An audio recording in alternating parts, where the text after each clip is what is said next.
Hello, everyone. So we are back again with the saints in the first Eucharistic prayer, and so we were talking about Thomas and Matthew, and so anything else on Saint Matthew or Levi, the tax collector?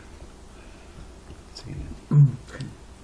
Well, his gospel has always been, well, I'm not sure if it's my favorite, but it's certain, along with John, I really like. And I'm really, as we're studying it in the course of the last few years, I'm beginning to discover the amazing depth and richness of Matthew's theology and of his revelation of who Christ is. Mm-hmm. He clearly was a very powerful writer. That's right, yeah. And you can see that he's very educated. In the Gospel of Matthew, it's also interesting is that he preserves a lot of the sayings of Jesus.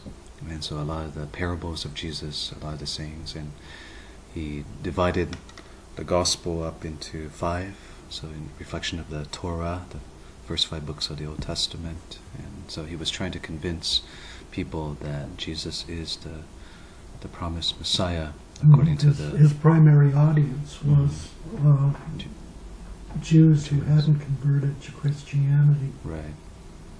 And in contrast to the Gospel of Mark, where Mark tells about Jesus, and he's very active, and Jesus did this, he did that. But in the Gospel of Matthew, we have Jesus.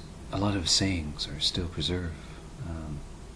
The Sermon on the Mount, there in the Gospel of Matthew chapter 5, and the Beatitudes, and and also where Jesus is active in Mark's Gospel, Matthew just doesn't present any action. He presents the conclusions to be drawn from it, or the teaching to be derived from it, or the reason why Jesus did that.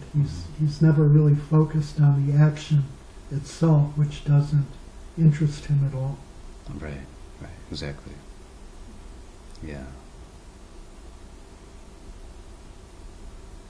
Yeah, there's a lot, and you're working on the 12th your 12th week.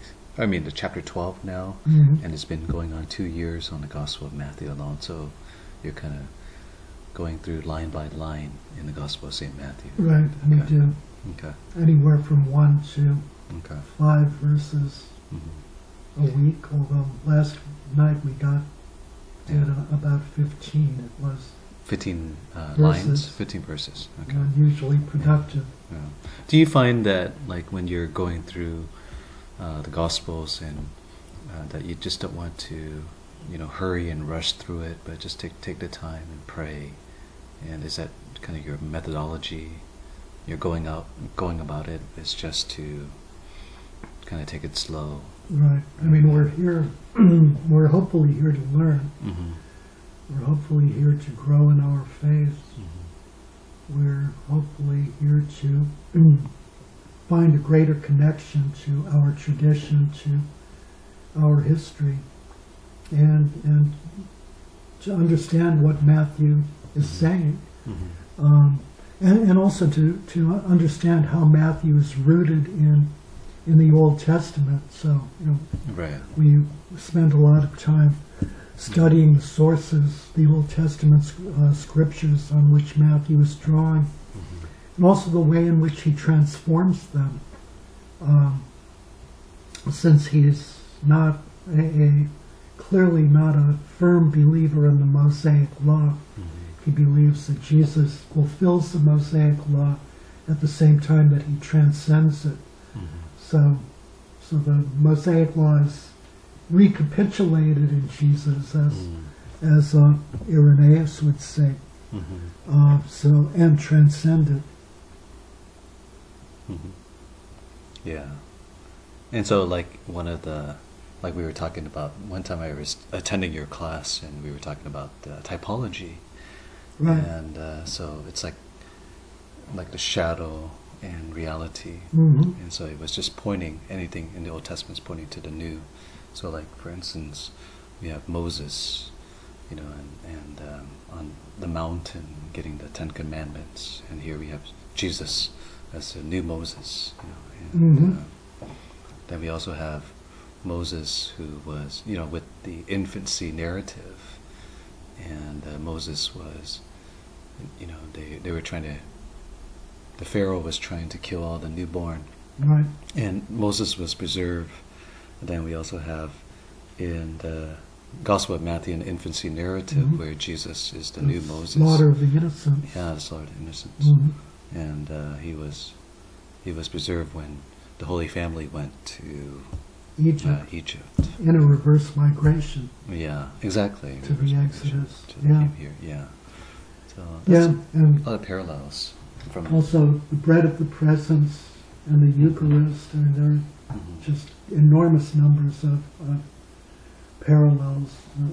Typology is a really powerful way to understand the relationship between the Old and the New Testaments. Right.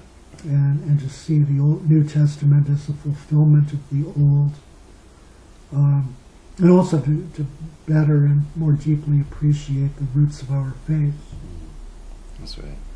Yeah, you can't have the New Testament without the Old Testament. You have to have both, right? The Old Testament and New Testament, so you can see that the prophecy has been fulfilled in Jesus, and that's what Matthew is trying to do. And also, even in the beginning, where Matthew writes the genealogy, it begins with the genealogy of Jesus, and so that's usually read like during the Christmas time.